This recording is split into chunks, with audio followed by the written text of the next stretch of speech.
Your silence frightens me more than any army. You test my restraint, human. No, you are testing mine.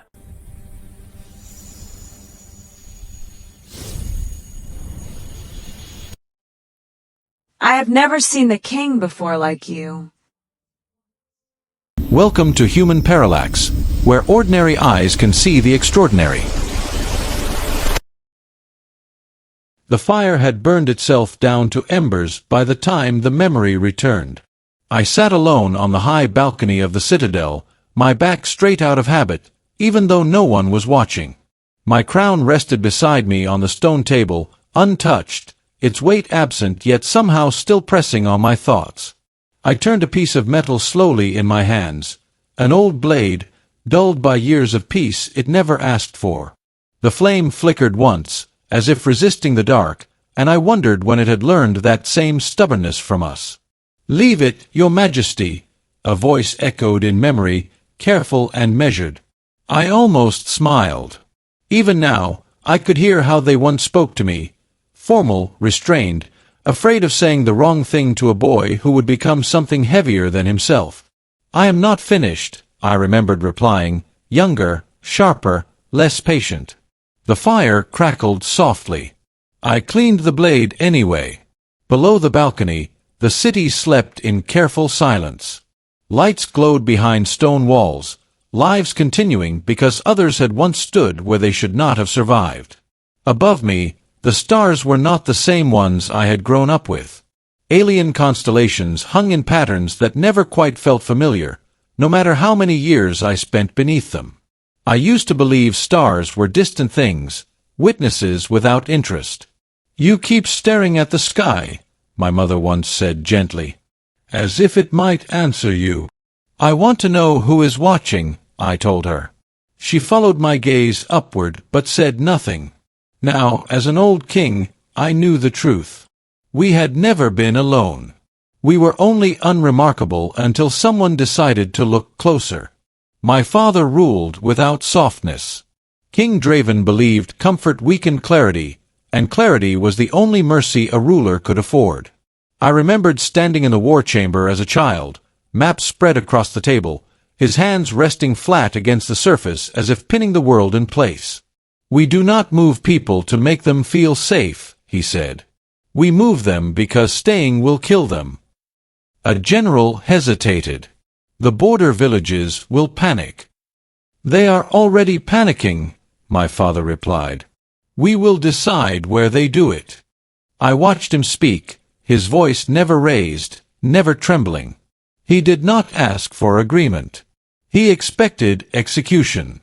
"Yes, my king," the room answered as one. I learned early that discipline was not cruelty. It was restraint, practiced daily. Where my father cut, my mother steadied. Queen Seren moved through those same rooms with a different authority, one that softened sharp edges without dulling them. When fear thickened the air, her voice cut through it like clear water. "Send the children first," she said during one briefing, hands folded calmly. "Do not wait for confirmation." A commander frowned. "That will slow our withdrawal." "Then you will slow," she replied. "And you will live with that." Later, when the room emptied, I asked her why she always sounded so calm. "Because fear listens," she told me. "And it grows louder when you let it hear your voice shake." I carried that lesson longer than my sword. Finn was nothing like either of them. My brother spoke before thinking, moved before planning, and trusted his instincts more than any map. Where I watched, he acted. "We should hit them before they settle in," he said once, pacing the chamber. "Waiting gives them time." Advisor Liss cleared his throat. "Rushing gives them bodies." Finn stopped and looked at him. "Then we make sure they don't have time to count." My father studied him for a long moment. "Sit," he ordered. Finn sat, but only barely. Even then, I knew he would be the first to step forward when waiting became unbearable. Advisor Liss was the first to say the word aloud. "Observers," he said, lowering his voice as if the walls themselves might repeat it. Not scouts. Not allies. Observers. The room stilled. From where? My father asked. Beyond our charts, Lys replied. They have not intervened. They have not communicated. But they are watching our conflicts closely. Finn scoffed. Let them watch. Lys did not smile. They are not watching to admire us. That was the day I learned silence could carry more danger than noise. Later, I found Lys alone, studying reports that did not seem to end. Are we in danger? I asked him. He looked at me carefully. Everyone is in danger, Prince Athel. The difference is whether the danger understands you. Do they understand us? He shook his head. Humanity is difficult to predict, even to itself. At the time, I thought that was a weakness. I would learn how wrong I was. Kieran was always there when decisions landed hard. He stood behind chairs, beside doors, near stretchers when rooms became too quiet. He spoke rarely, and when he did, it was only when spoken to. Once, after a long council, I saw him steady a wounded messenger without being asked. You don't have to, I told him. He met my eyes briefly. Someone does. That was all. I watched him carry burdens others stepped around, and I understood that loyalty did not need an audience. The reports came in steady intervals, too calm for comfort. Minor skirmishes, an officer said. Unconfirmed movement. My father nodded. Prepare evacuation routes. Someone protested. There is no confirmed threat. Then we are early, he replied. Maps shifted. Orders moved quietly through the city. No bells rang. No speeches were made. Preparation became routine, and routine became warning. The first mention was almost dismissed. A royal presence, Lys said carefully. Alien. Observing conflict zones. Commanding. Finn asked. No. Negotiating. No. I felt something tighten in my chest. Then what? Lys hesitated. Watching. A queen who watched war without touching it unsettled me more than any enemy. Back then, I believed wars were equations. Forces multiplied by strategy, divided by time. I believed victory belonged to those who planned better. Sitting on the balcony now, fire gone, blade clean, I knew the truth. Wars are decided in moments. In choices made when survival argues louder than conscience, and conscience answers anyway. That was the beginning. And I did not yet know how closely an alien queen was watching. The fire gave in on itself with a soft hiss, and the balcony vanished. Heat became dust, and the stone beneath my feet turned uneven. I was no longer an old king watching embers die.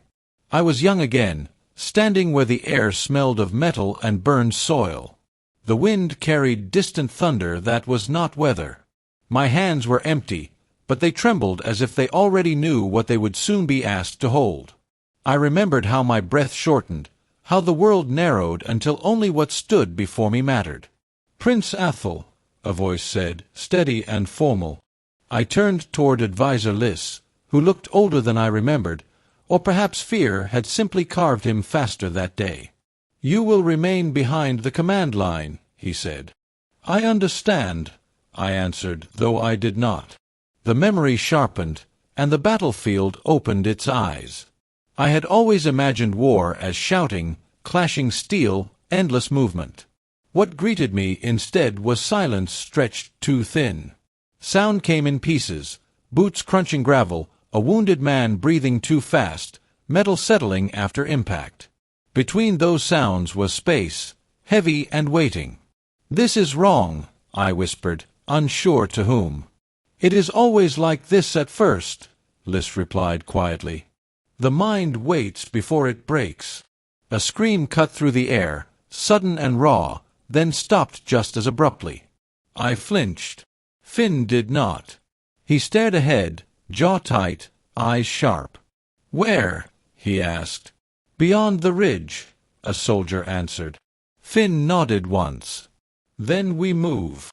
That was when I realized fear did not announce itself. It waited for permission.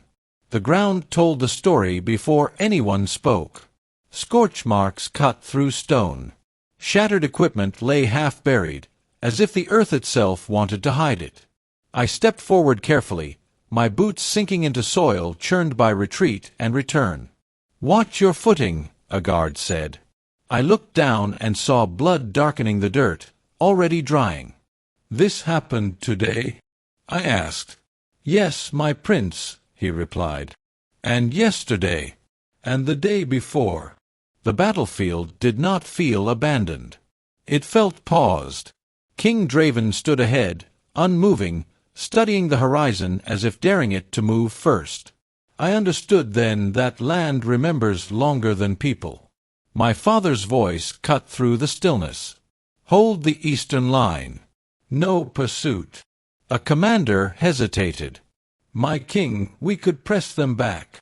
"And leave the southern corridor open?" my father asked. Silence answered him. "Reinforce the shelters," he continued. "If the line breaks, it breaks toward us."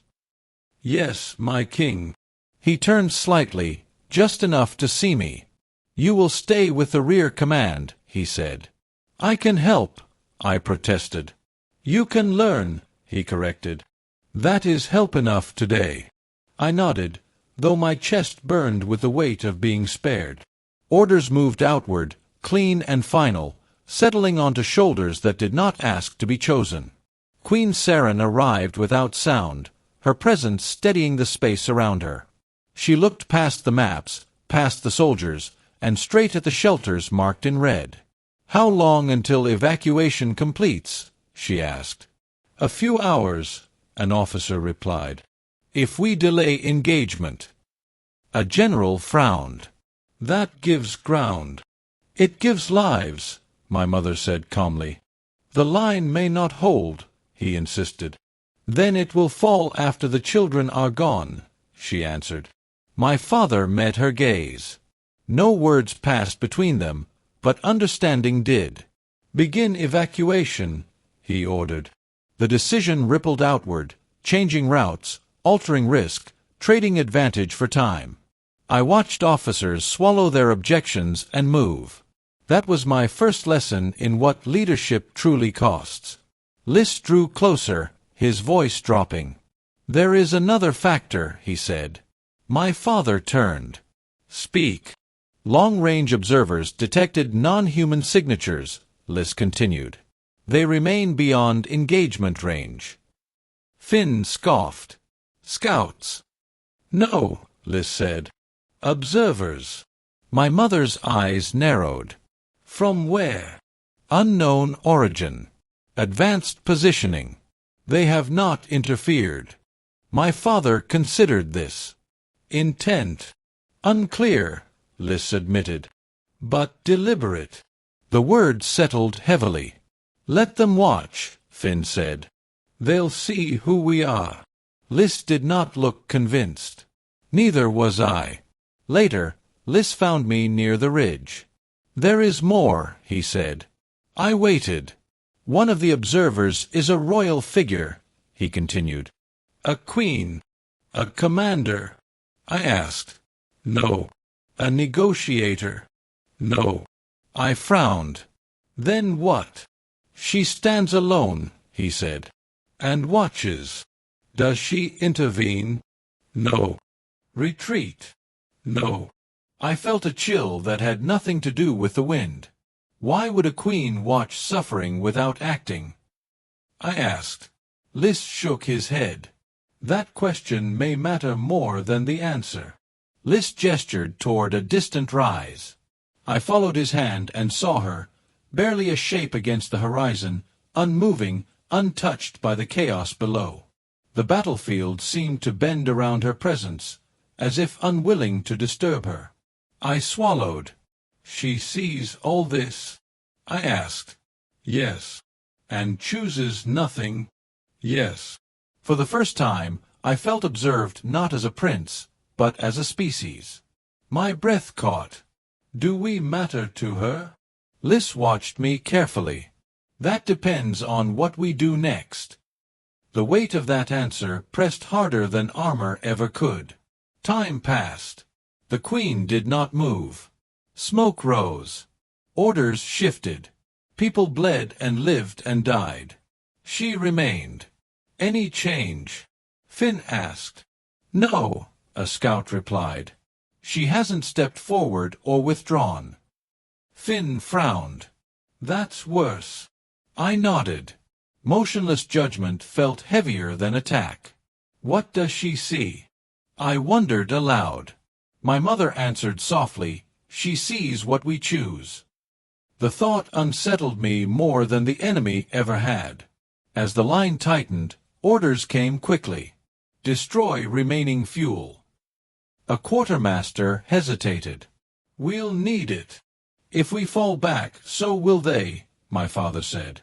Burn it. Flames rose as crates ignited, resources turning to ash.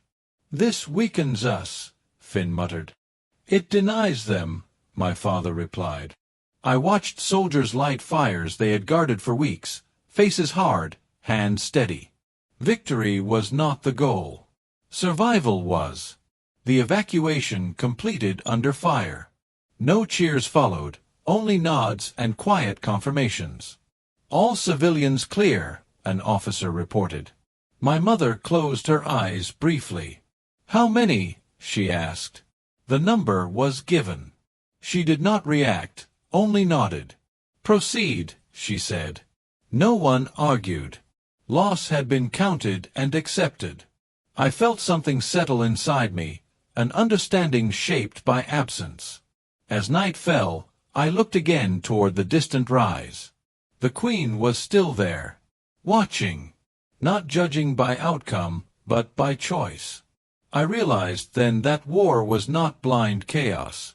It was a mirror, and something beyond humanity was learning who we were. The first reports sounded like success. Positions reclaimed. Enemy pushed back. Lines stabilized. I felt relief rise, brief and fragile, before the names followed. Spoken quietly, one after another, each syllable heavier than the last. Victory arrived early, but loss arrived immediately after, refusing to wait its turn. I watched officers exchange glances, their eyes trained not on maps but on the floor. We held the ridge, Finn said, voice tight. That matters. It does, my father replied. But say the names. Silence stretched, then the list resumed. As each name was spoken, I understood something had already shifted. Winning no longer sounded like triumph. It sounded like accounting. The battlefield was teaching us its price, and it demanded to be paid in people. There were no cheers, no raised voices. The maps were wiped clean and redrawn, fingers smearing old plans aside. Someone poured water over a flame that had been burning too long. Next movement, a commander asked. Reposition, my father said. Assume pressure from the west. Finn leaned forward. If we push now. We wait, my father interrupted. For how long? Until the next cost is clear. I watched how quickly celebration was replaced by preparation. Success bought no rest, only responsibility. Every cleared map felt like erasing hope to make room for reality. War did not reward momentum. It punished hesitation and arrogance equally. I noticed her again during the pause between orders. She stood where the smoke thinned, distant but unmistakable. Not closer, not farther, always at the edge of our decisions. She's back, Finn muttered. She never left, Liz replied. I said nothing. My attention kept drifting to her silhouette, fixed against the horizon. She appeared whenever choices mattered most, as if drawn by consequence rather than sound. I wondered whether she understood our language, our fear, or only our outcomes. The thought unsettled me. Being watched during victory was uncomfortable. Being watched while choosing who would bleed next felt unbearable. Hours passed. Time stretched. People moved and fell. Medics ran without pause. And she remained motionless. She could stop this, Finn said quietly. One order. She chooses not to, my mother replied. Why? She did not answer. I watched soldiers give up ground inch by inch, trading minutes for lives. The Queen observed without judgment, without aid. Her stillness felt deliberate. It forced us to own every decision without excuse. No rescue was coming. No authority beyond ourselves would soften the outcome. That realization hurt more than any wound. We need someone to draw them off, a commander said. It won't hold. I'll do it, Finn said instantly. Wait, Liz began. I said I'll do it, Finn repeated, already stepping forward. My father turned sharply. You haven't heard the full. I don't need to, Finn cut in. If it buys time, it's worth it. The room stilled. No, I said, surprising myself. Finn looked at me, then smiled faintly. This is what I'm for. My father closed his eyes for a brief moment, then nodded. Go, he said. Finn didn't look back. I wanted bravery to sound noble. Instead, it sounded abrupt. Incomplete. Like a sentence cut short. He didn't think, I said. He did, my mother replied softly. Just faster than you. I watched Finn disappear into chaos, his choice final the moment it was spoken. Courage, I realized, did not wait for permission. It interrupted plans and forced everyone else to adapt. Fear tightened my chest, but it did not stop him. It did not stop us from letting him go. That knowledge stayed with me longer than relief ever could. The command post shifted. My mother did not. They need you elsewhere, a guard said gently. They need me here, she answered. She knelt beside the wounded, her hand steady, her presence grounding panic into something survivable. Orders flowed around her, but she remained with those who could not move forward. Hold still, she told a soldier, pressing cloth against a wound. You're not done yet. Watching her, I understood leadership could exist without command. She chose proximity to pain over safety, and that choice carried weight no crown could match. Kieran moved constantly. No one directed him. He carried bodies, supported limping soldiers, cleared paths. When one fell, he replaced them without hesitation. Take a break, I told him once. He shook his head. Later never came. His endurance was quiet, relentless. No speeches. No recognition. Just action repeated until it mattered. I saw soldiers straighten when he passed, reminded that effort did not require permission. Strength, I learned, often speaks in silence. As evacuation lines closed and shelters filled, I stopped seeing territory. I saw faces. Children clinging to blankets. Elders refusing to leave until convinced. Soldiers glancing back to count who remained. This isn't about land, I whispered. My father nodded. It never was. The map no longer held meaning. The people did. Every decision bent toward them, even when logic demanded retreat. We accepted loss not for victory, but for continuity. That clarity changed everything, including me. Fear stayed. It did not fade. It simply stopped leading. I felt it with every report, every delayed response. But purpose grew beside it, steady and unyielding. You're shaking, Liz noted quietly. I know, I replied. And yet I'm still here. Fear did not weaken resolve. It sharpened it. It reminded me what mattered and why hesitation could not last forever. Courage was not absence of fear. It was cooperation with it. Liss approached my father as reports worsened. "We could signal her," he said. "Ask for intervention." Finn's absence hung heavy between us. My father did not answer immediately. "Is pride worth this?" Liss pressed. My mother looked up sharply. "This is not pride," my father said finally. "It is responsibility. Even if it costs us. Especially then." The question lingered, unanswered but not ignored. Later, my father spoke quietly, for only us to hear. "If we survive by surrendering our choices, we do not survive at all," he said. "What if she would help?" I asked. "Then she would decide who we become," he replied. "That is not a price I will pay." His words settled heavily, shaping my understanding of leadership. Power was not authority alone. It was the burden of choosing without guarantees. Scans confirmed more observers. Silent. Measuring. "They're confused," Liss said. "Good." Finn's voice crackled over comms. "Let them be." I imagined alien minds calculating outcomes, struggling to process decisions that favored people over efficiency.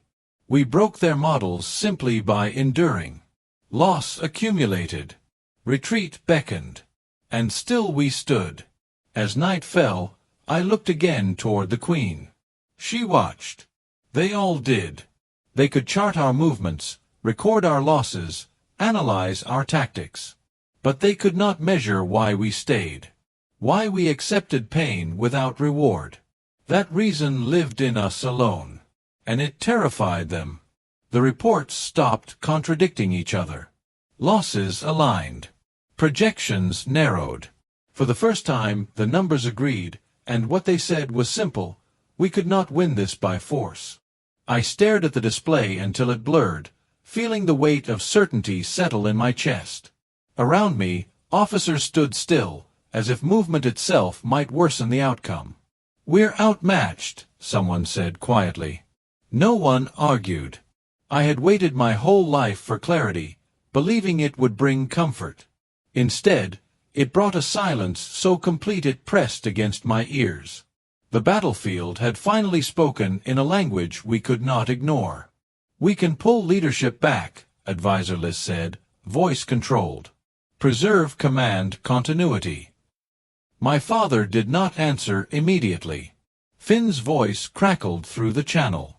"If command retreats, civilians won't make it out." Liss exhaled slowly. "Retreat saves the structure. And destroys the people inside it," my mother replied. I felt the word retreat echo like a confession. It was logical, clean, efficient.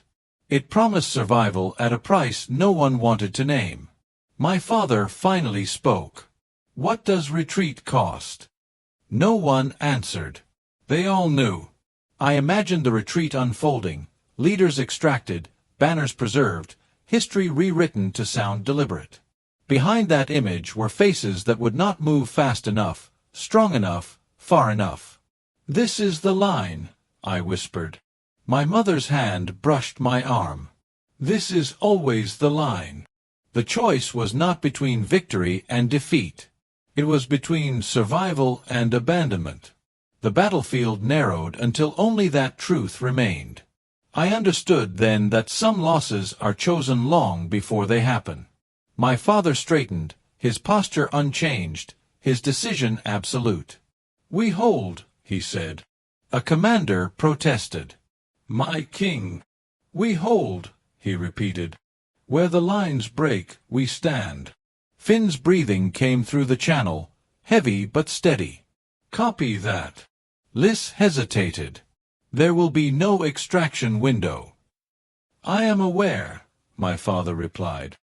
He looked at me, not as a king, but as a father who knew what he was asking everyone else to carry. "Remember this," he said quietly. "Leadership is not about being saved." Commands followed quickly, stripped of excess words. Reinforce the inner corridor. Delay at all costs. Burn what can't be moved. Each order closed another door behind us. No one asked about escape routes. No one asked how many would return. The plan did not include that question. I felt fear tighten in my throat, but no one faltered. They executed with the calm of people who had already accepted the ending, even if they did not yet know its shape. The wounded were prioritized. The shelters sealed. Evacuation routes bought minutes with blood. "How long?" someone asked. "Long enough," came the reply. I watched soldiers step into fire so others could step away from it. No one counted themselves. Time was the only currency left, and we spent it freely. That was when I understood cost could be measured without numbers. The ground shifted, not from impact, but from attention. I felt it before I saw her move. The alien queen stepped forward from the rise, her presence cutting through chaos like a held breath finally released. "She's advancing," Liz said. "No weapons raised," another voice confirmed.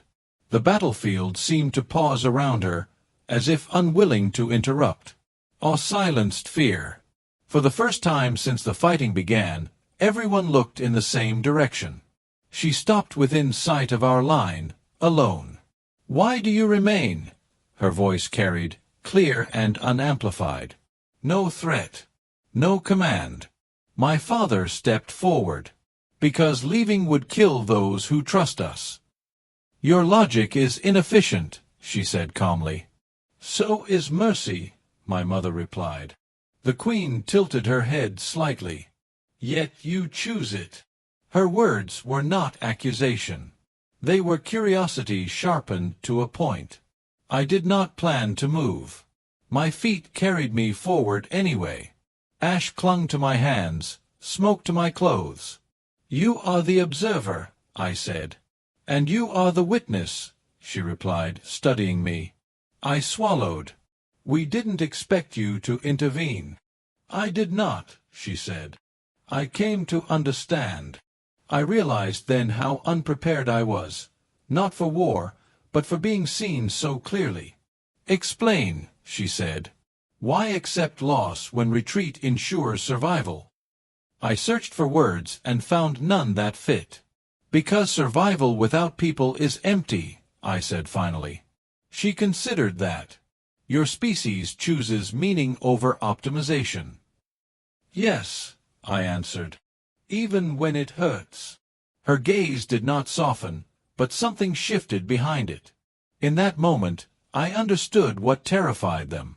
We were unpredictable not because we were reckless, but because we were willing to endure pain without promise. We calculated cost differently. We measured success by who remained, not what was held. The queen looked past me at the battlefield. "You endure without assurance." "We always have," I said. The fighting slowed. Not because we won, but because there was nothing left to take. Smoke thinned. Sound faded. No cheers followed. Only silence and the bodies that filled it. I stood amid the aftermath, feeling neither triumph nor regret, only the weight of what had been paid willingly. Reports came in fragments. Territory lost. Lines redrawn. Power diminished. "We will rebuild," Liz said. "Yes," my father replied. "But not as we were." Leadership endured, but innocence did not. The kingdom would remember this moment long after borders healed. The queen met my gaze one last time. "You are dangerous," she said. "Because we fight?" I asked. "Because you choose," she answered. She stepped back, returning to silence. I watched her go, knowing the galaxy would never look at us the same way again. The silence arrived slowly, as if the battlefield needed time to accept it was finished. Smoke thinned. Weapons lowered. No one cheered. No one claimed success. I stood among broken ground and broken people, listening to the absence of sound where screams had lived only moments before. Victory should have announced itself. Instead, it hid, ashamed to be named. "It's over," someone said quietly. No one replied. The quiet felt heavier than the fighting. We did not look at the enemy's retreat. We looked at our own. Silence did not mean peace. It meant the cost had finished being collected. Reports followed, not of land reclaimed, but of people missing. "Confirm this one," an officer said, handing a slate to another. "That name is wrong," someone replied. He was moved to the shelter. Corrections were made slowly, reverently. Each name carried weight, each correction relief, each confirmation grief. "How much ground did we lose?" Finn asked, his voice hoarse. My father did not answer. "How many?" my mother asked instead. The number came.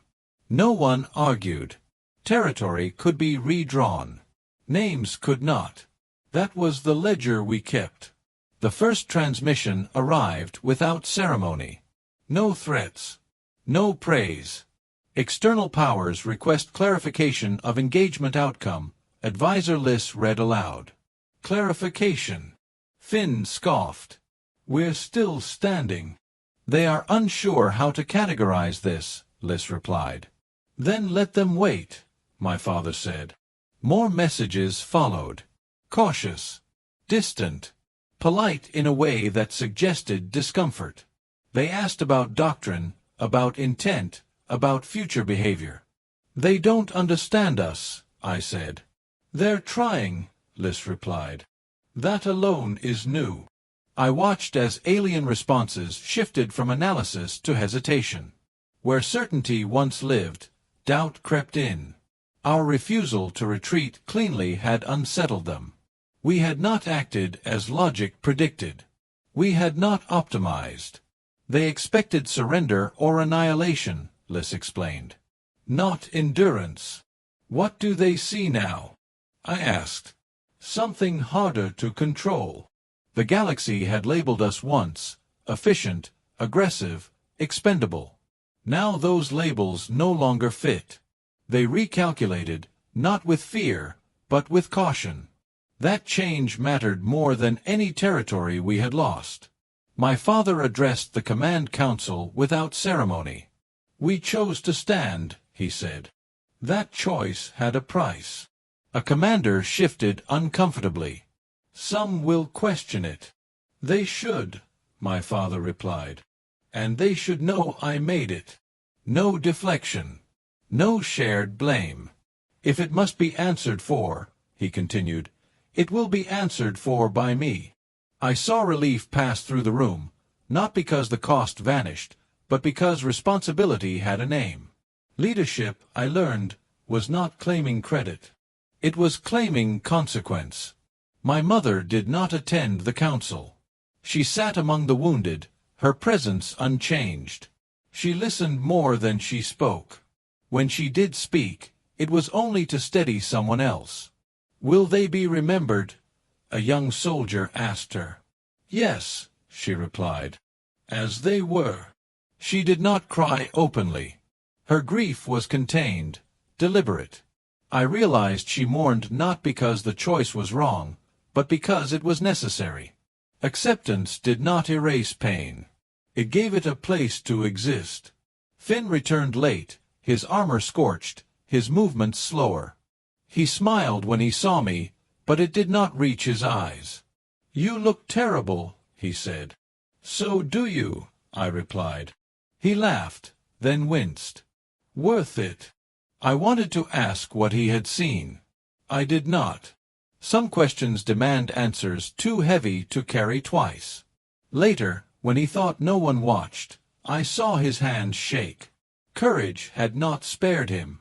It had marked him. Liss found me overlooking the field, now quiet under alien stars. "They've changed their models," he said. "Humanity is no longer a variable they can ignore." "Do they trust us?" I asked. "No," he admitted. "But they respect the risk of misjudging us." That was not comfort. It was consequence. Alliances might form slower now. Interference would be cautious. Humanity had become an unknown worth careful distance. Is that good? I asked. Liz considered it. It is honest. As reports closed and survivors rested, I felt something settle in me. Leadership was not standing above others. It was standing where decisions hurt the most. My father bore it without complaint. My mother carried it in silence. Finn carried it in scars. And I carried it in memory. I understood then why crowns are heavy. They are not symbols.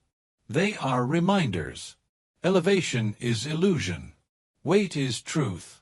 When the last fires were extinguished, I stood alone and felt no triumph. Survival did not feel like victory. It felt like responsibility deferred, not avoided.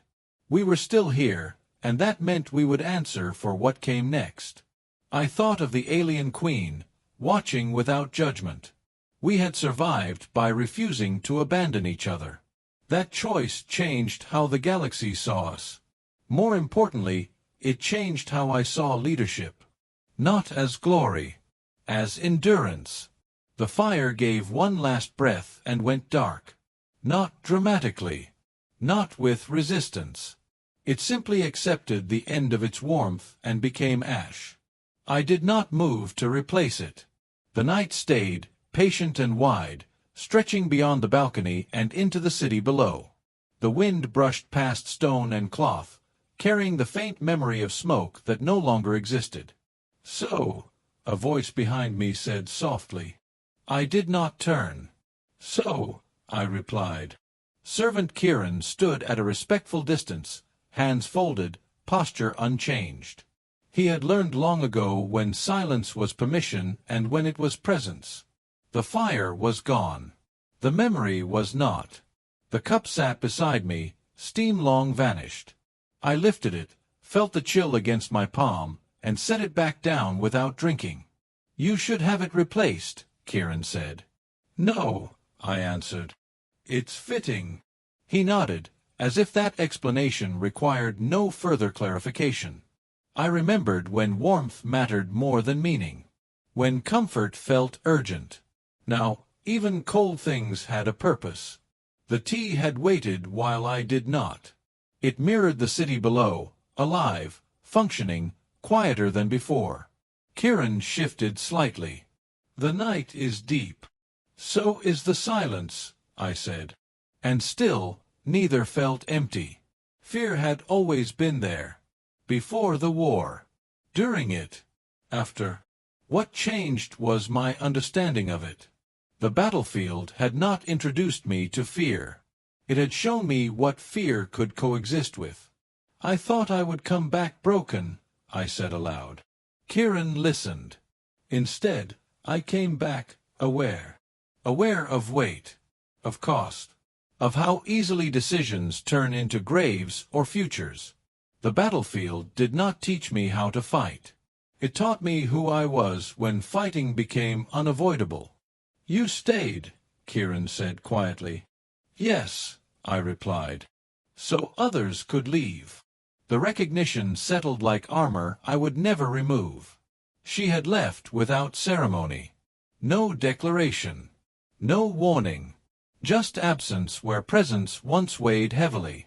Yet her silence continued, echoing through every report, every delayed response from beyond our borders. "They still reference her," Advisor Liz said earlier that evening, standing where the fire had once burned. "In every discussion involving us." "Because she watched," I said. "And did not stop you," he replied. King Draven's voice carried from the chamber beyond. "That matters." Queen Seren added softly, "Silence can be an answer." I looked to the stars where she had once stood, unseen but remembered. The Queen had not spoken since. She did not need to. Her absence said enough. The reports were clear. Diplomatic language had shifted. Where humanity was once categorized, it was now considered. "They don't trust us," Finn said earlier, leaning against the stone railing, scars still fresh. "But they won't look away either." "That's worse," I replied. He smiled faintly. "Or better. Trust invites control. Distance invites caution. We existed now in the space between uncomfortable, unpredictable, acknowledged. They fear what they can't reduce, Liz said. And respect what they can't dismiss, my father answered. Humanity had not earned admiration. It had earned attention. That was enough to change the balance. The alert came quietly. No alarms. No urgency tones. Just a light, steady pulse on the console behind me. Kieran turned. It's for you. I rose, joints stiff with age and memory, and approached the display. The seal was alien. Unfamiliar. Formal. Advisor Liz entered the balcony. We've confirmed its authenticity. What do they want? I asked. He hesitated. Mediation. Finn let out a short laugh from the doorway. They want us to decide. Queen Saren joined him, her expression unreadable. After everything. King Draven stepped forward, voice firm. They are asking because they saw what we did when no one was watching. The message unfolded in symbols and translated words. Request: human arbitration in interstellar conflict. Reason: demonstrated endurance without domination. I stared at it for a long moment.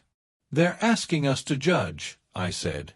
No, my father corrected. They're asking us to choose. I thought of the fire, the cold tea, the battlefield, the Queen's silence. I closed the message without responding. Not tonight, I said. The night remained. The stars watched. And somewhere beyond them, the galaxy waited for humanity to answer, not with power, but with judgment. If this story made you feel the weight of leadership, leave a comment and tell me, what choice would you have made?